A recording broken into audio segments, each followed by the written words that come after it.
நீங்க ஒரு மாற்றுத்திறனாளியா? கண் பார்வை இல்ல, கை, கால் ஊனம், ரத்த சம்பந்தமான நோய்கள் இருக்கு.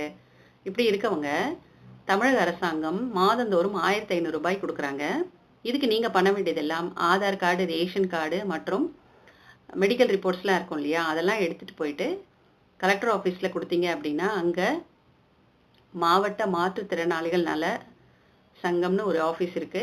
அங்க கொண்டு போய் குடுத்தீங்க அப்படின்னா, அவங்க இந்த டாக்குமெண்ட்ஸ் எல்லாம் வெரிஃபை பண்ணிட்டு, மறுபடியும் அவங்க டெஸ்ட் எடுப்பாங்க. இதெல்லாம் உறுதியா இருக்கு அப்படின்ட்டு உங்களுக்கு சர்டிஃபிகேட் குடுத்து, நீங்க வந்து அந்த சர்டிஃபிகேட்ட எடுத்துட்டு போயிட்டு, உங்க வீட்டுக்கிட்ட இருக்கக்கூடிய சேவை மையத்தில குடுத்தீங்க அப்படின்னா, அவங்க உங்களுக்கு இதெல்லாம் அப்ளை பண்ணி குடுப்பாங்க.